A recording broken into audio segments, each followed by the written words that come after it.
This is a Nova Scotia garden in Zone 6A. It's my second garden tour video ever because I'm brand new to YouTube, brand new to editing and filming, all of it. I'm loving it so far. It's so much fun. I'm Ricky. I'm a military spouse and a brand new gardener. I started this garden in 2021 and I'm pretty sure that this is my last year in Nova Scotia. My husband is in the Air Force and we move around the Canadian provinces quite a bit. We won't know where we're going until sometime next year. So I hope you're able to follow me from one garden to the next, chime in from time to time. And if you're a brand new subscriber, I'm so excited to have you here. I hope you get to follow my journey for a lot of years to come. The sun rises over that way, so I consider this my south-facing bed. Let's start over there. So my vision for this space is, beyond the garden is going to be a fence. So a fence will go all there. And then in the back where all the test garden is, it's going to be a shed. And then I'm going to have another flower bed all back there. This was my second garden bed ever. That hydrangea is putting on a lot of growth. I'm really proud of it. This messy pile was an old tree and I planted hydrangeas in there that somebody had given to me. It was a big massive root ball of, it looked like garbage. Now I see hydrangeas plopping up. And this is its, I think, third or fourth season. It has white blooms on it that are big like snowballs. The irises were also given to me, so I don't know any of the names of my plants. And recently I started edging this bed and it looks quite poopy right now. The bugs were so bad. The black flies and mosquitoes were just eating me alive and I couldn't take it anymore. So you can see where the line is going to begin, or this is where I want it to come out to. Now my property, if you can see the trunk of that tree, it goes to about there. So I've got quite a few feet to work with. And we did have intentions on putting up a fence here, but we're a military family and we're getting ready to move next year. So we didn't think that we would put in a fence. If something changes and we have to stay, then we probably will put a fence up here. That would probably change this garden bed quite a bit. Last year I didn't put much of an interest in the flowers that were facing this way because I see the garden from the inside. This is my view.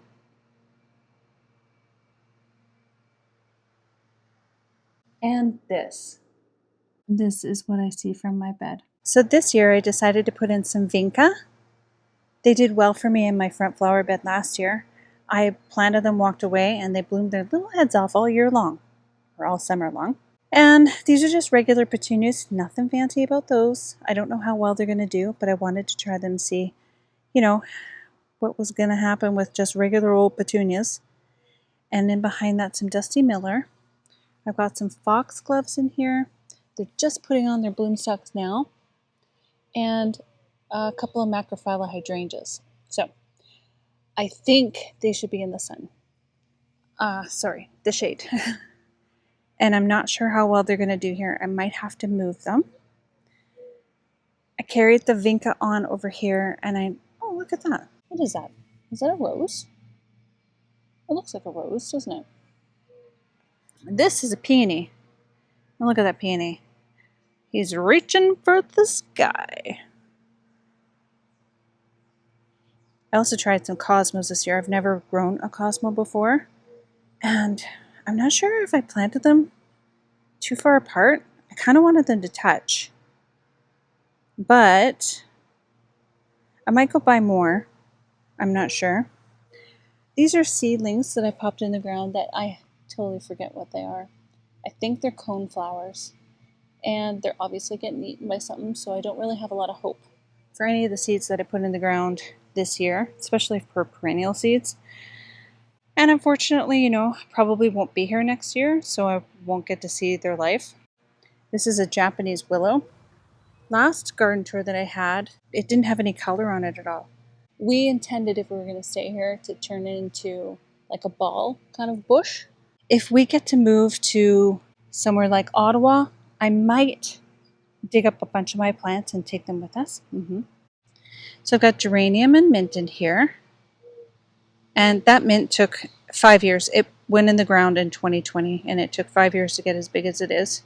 And it looks like an oak tree growing in there. And then this is a hydrangea. And it's from the mother plant from That plant way over there. Let's go back there. Already forget what I told you about this hydrangea, but I got it as roots. Did I say that? Probably. And then I've got Japanese bloodgrass. These heucheras are just starting to put their bloom stalks on. These lilies, when they bloom, they're glorious. They're the oriental lilies. This peony was part of another bush over by my deck, and I just took chunks out of it and kind of popped it all around the garden. Thought maybe it would do better in full sun over here. The one over by the deck, I don't think is as bloomed out. Well, maybe it is. I don't know. We'll go see. And then my alliums this year, they didn't perform as well as they did last year. I think it's because last year I let them go to seed, and their seeds are spread all over this garden. But I know it takes a few years for them to establish. I feel like everything is really behind here this year. So we had a lot of rain, much like a lot of the gardens in the US, in Poland, in Ireland. Everything I feel is just like a week to 10 days behind this year. The foxgloves, oh, I get so excited when I see their stalks. I put these in 2 years ago. Technically, this is their third summer coming up, and I thought they were biennial, but they're coming back just fine. They come back every year. And I had to stake them last year. There were so many blooms on them. Their seeds, the smaller ones are from their seeds because I did let it go to seed last year. I wanted them all over the place. And they are seeding, or these are from last year's. So it's weird that some of them are so big and some of them are so tiny. I forget what this is again. I'll have to put the name on the screen. Aster. Aster? Anyways, it blooms a purple flower. It's lovely. This is my lavender. It's doing great. This sumac tree came in by, I'm going to guess, a bird. And last fall it lost all of its branches. But this year, I just left it. And I said, let's see what it does in the spring. And it started putting on this growth. And in the fall, it's fiery red. It's beautiful. So I'm just going to let it grow on. I see that it does have a baby, a little baby, right there. They grow really fast. So I don't know. I might try to take that out and put it out front.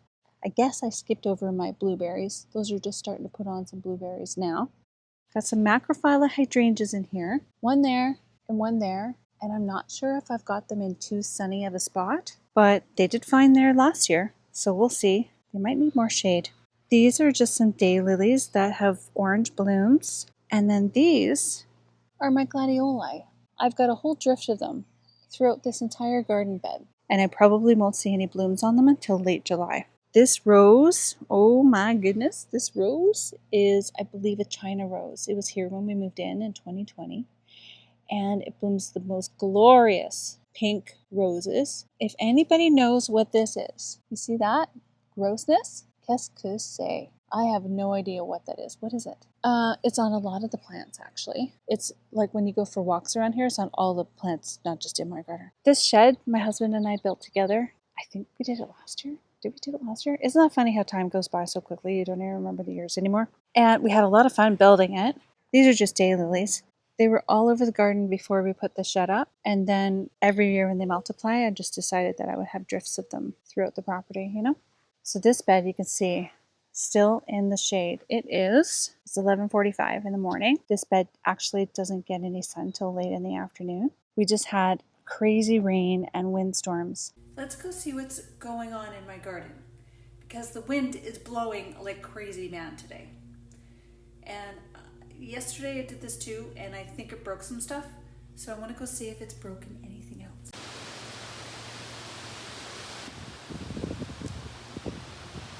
Okay, it's the next day, and the wind was so ferocious yesterday that I could do anything out in the garden. I wanted to see what the damage was today, take you around the garden. I just finished watching Erin be a patient gardener. I love watching her, and she made this funny reference to John Lord. Cracked me right up. But, whoa, no! Well, you know what? I did say after this thing was done blooming, I was going to cut her back, because it's really putting shade on the hydrangeas, and I just can't have that. So, wow, look at all the blooms and how big they are. Isn't that amazing? A lot of repeat stuff in this bed. This is a brand new garden bed. I don't remember the year. I'll put it on the screen. And I started out with just lilacs and hydrangeas in here. And all of the irises that are here are from things that have just multiplied over the years. So I thought I would try ornamental kale. I don't know if you can see that, if that is this plant coming back, but that's what was in that spot last year. Be a weed for all I know, so I'm just going to leave it and see what happens. Dusty Miller in behind, and then this is a canna. I've got cannas all throughout this bed, and they get tall like me. I'm 5'8". They probably reach about 5 feet, and they looked glorious last year. So I was kind of hoping for the same effect this year. Plus I've got some cosmos scattered throughout, and zinnias as well. This here is a hydrangea, and I recognize that my irises are blocking its view. So now that they're done blooming, I might actually move these irises. Not sure where yet. Somewhere else in this bed though. This junket grass, I cut it back because it was all brown and it was just really horrible. And now I'm regretting cutting it back. I should have just left it. I might tear it out. I don't know. The blooms on the irises were absolutely gorgeous this year. And the blooms on the lupines were equally as gorgeous. But the rain and the wind were not so friendly to them. Well, that's going to have to go over on the deck in my vases. I put some alyssum in here, and you can see I lined the bed with petunias. This is a hydrangea. The hydrangeas got eaten down last year by the deer. Oh, I just want to cry. That hydrangea, look at, oh my God, oh my God! Oh, this.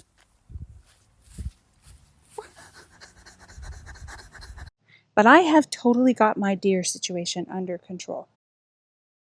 All I do, it's really easy and it's really cheap, is I put a speaker out every night on my deck, and I put a podcast on, and it sounds like people are sitting on my deck chatting, and never do I ever have a deer. I haven't had a deer. I don't know. We'll look at the camera footage and see. But ever since I started doing that, they just stopped coming around. I love it. Oh, that is a burning bush. This burning bush was in my neighbor's yard, and he cut it down, and it was 8 feet tall at least, maybe 6 feet wide. I don't know. It was huge. I couldn't believe he cut it. And I said, what are you going to do with it? And he's like, I don't know. You want it? Absolutely. I took her. And I didn't have any hope for it, but look at, it's coming back just fine. Burning bushes are beautiful. Now in the fall, it's going to have another fiery red look to it, just like the sumacs do.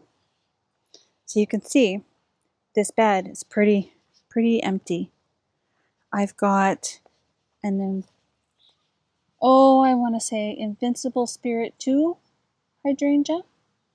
And I don't think you're going to get enough sun here, so I might move it. And this is a hollyhock, brand new to this bed this year. Look at these zinnias I put in. Somebody ate it right down. Okay, I guess I'm going to have to buy more of those. Heaven forbid I go buy more plants. This hardy geranium was over there at my deck underneath a lot of my peonies. And I tore it all out and I put it all through this garden bed here. And it's coming up good in some spots and not others. And over at the deck, I wasn't expecting to come up anymore because I thought I tore it all out. But it's coming up just fine. Like I didn't even move it. It's so weird. This is a sea thrift. The rain beat this down really bad the other day, and I didn't expect it to come back. I was going to cut it, and then I said, no, just leave it. That's what I got to do. I got to just leave stuff alone and see what happens. And it came back just fine. Look at this Cosmo putting on her little head. I think I'm supposed to cut these back. I need to do a little bit of research. Look how good this one's doing. I can't believe this geranium. Like I said, I moved all of the pieces that you see of this geranium around at the same time. And look, it's not doing very good here. It's okay spreading over there. But here, man, it's doing its thing. It loves its life here. I love these Hungarian irises. They're so beautiful. This is pieces of my peony that broke off, and I said, well, let's see what it does over there. And it's not doing very good. No buds. It doesn't get enough sun. I know that. All of those little seedlings are morning glory. And they're going to grow hopefully, I don't know how tall up this chicken wire, but they're gonna love their life there, I'm sure. More cosmos, more lupins, more daylilies, alyssum, vinca, ornamental kale, and then this area, I know it kind of looks funny with where I just mulched it, but you can see all the needles. It's just going to take over. So I thought, I'm wasting my money on the mulch here, and I'm not even sure I'm going to be planting anything right here. I might put in some tomato plants. But the rhubarb that's there, I don't water it. I don't pay any attention to it. Mother Nature takes care of it for me, and it's loving its life there. I wish this whole thing was lined with it. It's absolutely gorgeous. I love the leaves, the heart-shaped leaves. This was a yew that got eaten down by deer, and it was literally eaten down to sticks. And now it's coming back just fine. These are my yew trees. I saved them from the front yard when we were doing renovations to the stairs, and a bunch of deer came and ate them. But they're starting to bounce back, so I'm just going to let them grow and see what they do. There was a lady who sells plants out of her backyard. So I got a bunch of different types. This one with the variegated leaves in the white and then in the green. And then these ferns, wherever the forget-me-nots were growing, put them there. So I'm hoping next year when they come up that they all intermingle together and just look lovely. And all these maples, you're probably wondering, why didn't you clean all that up? But I kind of like my privacy between us and my neighbors. These lupins do not get hardly any sun, and they're doing great. I think it's kind of funny that this one is crooked and Dr. Susie and white and purple. So beautiful. I'm thinking that I planted 2 different types of seeds here. I don't know. I don't remember. The lupins in here were started from seed. I just put them in the ground, walked away. Last year, this area had all of the lupin leaves, but they didn't have any blooms. Oh, look, there's a little bee doing his thing.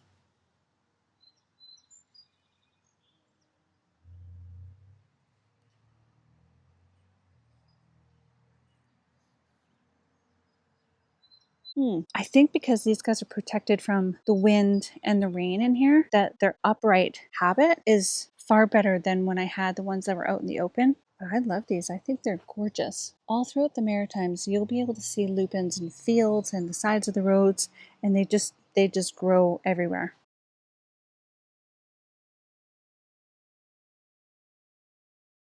Some people think that these are weeds, and they have this beautiful purple little flower. But they grow everywhere here, and I thought I would do this little drift of them. I think they're nice. They're pretty. And I think if I cut them back, they might actually flush another bloom. I'm not sure. My rhododendron is completely gone over, so I gotta come and do some clipping on that. I got that thing sick. My neighbor gave that to me, and he didn't like it. So bloom's really pretty on it. It was in a full sun area, and it was cooked every year, and it didn't have a chance. So I thought maybe if I put it here, it would do much better. These leaves are a choke cherry, and I thought I would leave them because they're pretty. Oh yeah, and then I bought those big leaf hostas from that neighbor lady as well. More mint, that took 5 years to get that big. And another yew that was also eaten down to sticks by deer. I'm not sure how the vinca, which are these guys here, I'm not sure how they're going to do in this garden bed this year because I don't think they're going to get enough sun, but we'll see. And then just more hosta, and this is a sweet potato vine that I'm hoping that's going to really take over a lot of the area. Maybe fill in a little bit of the fern patch there.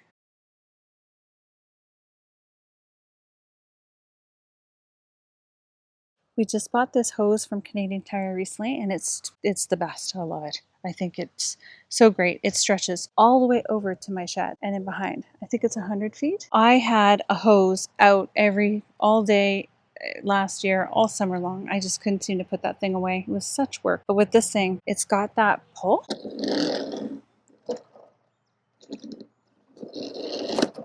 Love it. This is my hummingbird feeder where my little ladies come all the time. They're so cute. I did have it over there in front of my window, and it was great to see them through the window and film them. But it drips, and the ants were actually, it was weird. They came from the roof, and it got covered in ants. It was really gross. Just had to move in. Okay, so this weed, sometimes I let weeds grow. Do you do that?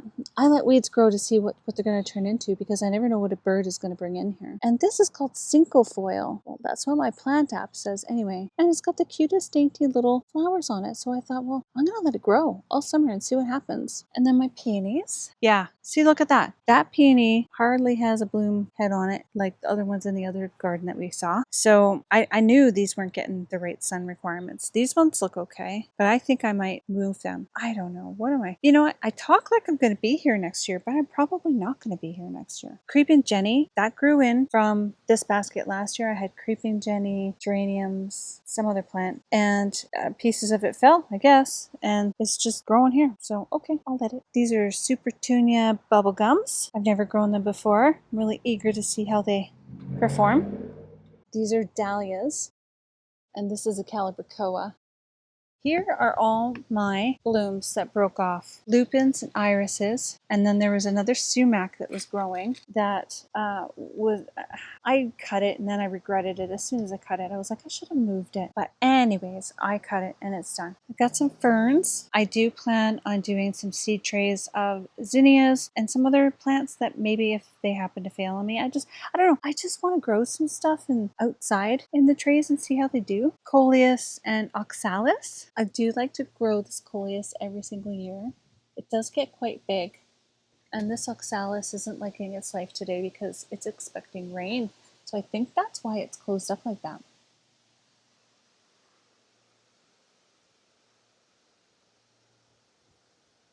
Let's go back to the front garden bed here. This garden bed has phlox in it and the forget-me-nots, lemon coral sedum, which I didn't know comes back, and it's coming back this year. In the spring, I ripped all of it out. It had lined this entire bed, and this part I left because it was under a bunch of leaves. And once I removed the leaves later on, I realized it was coming back. And whoops, I didn't know in Nova Scotia, Zone 6A, that lemon coral sedum would come back. Look how beautiful that forget-me-not looks in there. I love it mingled in with other plants. This is definitely a lesson that I'm going to take with me to other gardens in the future. I just want forget-me-nots everywhere. They're so wispy and gorgeous. Look at those cute little blooms. I also have a bunch of glads in here as well. The phlox will get nice and tall, so I recently just cut it all back. And these ferns, these were here when we first moved in, and I dug them out and put them in over there like you just saw, because by August they were cooked. They couldn't handle the sun that they were getting. So I thought I got it all, but I didn't. Isn't that funny? A lot of stuff that I moved, I thought I got all, but I didn't. But I'll take it. Just means more plants. And in that basket is a Super Tunia bubblegum as well. Purple and pink are my themes. Yeah. Well, look at all my yellow. I love it. I love it all. I've taken a long time to come around to the yellow color in my garden, but the yellow has broken down my barrier. These are Invincible Spirit 2 hydrangeas. I just cut them back as well. Their stems are not very strong for me every year. These were in my front garden, and the deer used to eat them down. For 3 summers in a row, the deer have eaten these guys.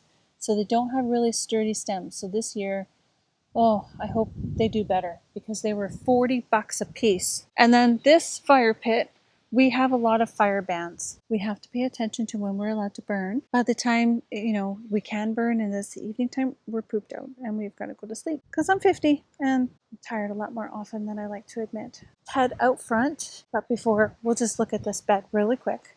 So these are macrophylla hydrangeas that did great here last year. And I put in some alyssum. Now, if you watched my last garden tour, you would have noticed there's a great big loop in here. And I recently cut it because of the rain and the wind that had gotten to it. And I thought, well, I'll just stick in some lobelia and some alyssum and try and hide that foliage, everything I cut down. But I know that this thing is going to just start to grow again. And that's okay. So my idea is that the lobelia and the alyssum will grow in around it, and then the big lupin leaves protrude out of that foliage. I think it's going to look really pretty. This is the star wall. Oh my goodness, I can't get enough of this area. They're doing great. I do admit, I gave these guys some 20-20-20 Miracle Grow this year. Holy cow, look at it.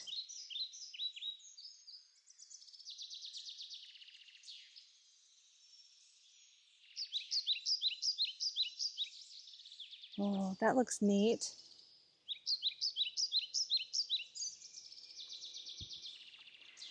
I separated all of these irises one year and I did blue, pink, blue, pink, blue, pink. And I can confidently say these are blue because that one is definitely purple. And I don't know where that purple one came from. I guess when I was moving stuff around, I mixed them up because all my purples are right there. To see these up close. I love them. They're so beautiful.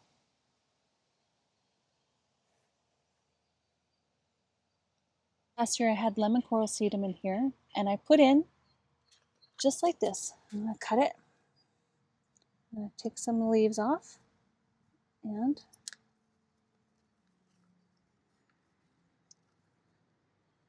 just like that. Oops. Hard to do holding the phone, but there. I'll come by and give that some water after we're done.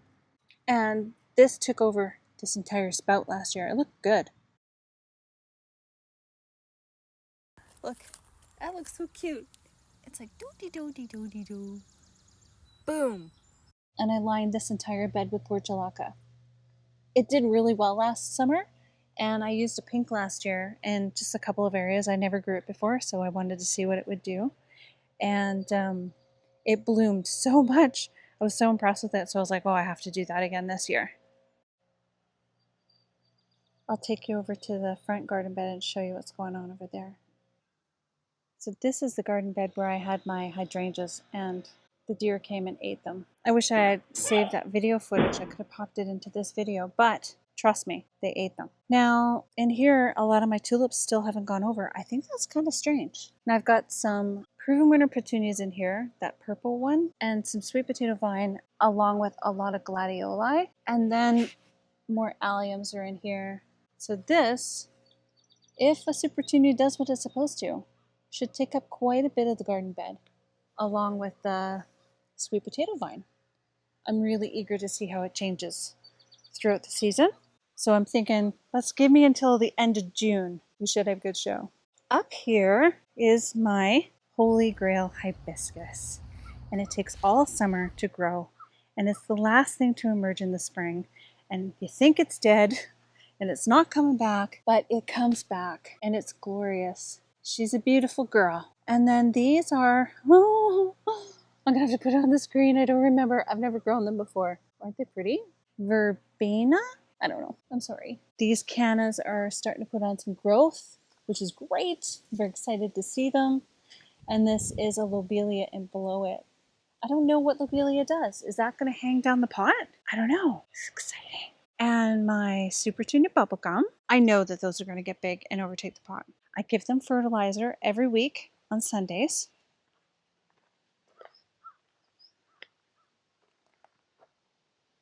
One year my neighbor said that my flowering pots must have cost so much money, but honestly it didn't. But you know what? They didn't. Let's see. The super tunias cost $5.95 times 3. The cannas, $8 times 2, and the lobelia, $3.19 a pack times 2. So that equals, I can't do math in my head. I'll do this later in the edit and then tell you the total. $40 before tax, but my 15% sales tax brought it up to $46. So all front pots were less than 50 bucks. The lilac hedge did cost quite a bit. I think these plants were $30 a piece, and they're proven winners. They are already starting to go over. So I'll just give you a shot of what they looked at in their prime there just a few days ago. They're supposed to be repeat bloomers. And if I kept my windows open, these guys would smell up my whole house with the perfume of their blooms. I'm getting ready to put a little bit more mulch down on this walkway. And I am finding that, you know, the fabric works well for garden paths and stuff like that. But definitely don't put that in your garden bed. But we've got some ants that are intruding this year. Look at that. Little buggers. So I'd like to cover up what they're doing, but I know they're just going to keep making a mess. That's it. Thanks for joining me for yet another garden tour. Come back again in a couple of weeks. I'll have another one. I was going to do them every week, but I don't think that's realistic.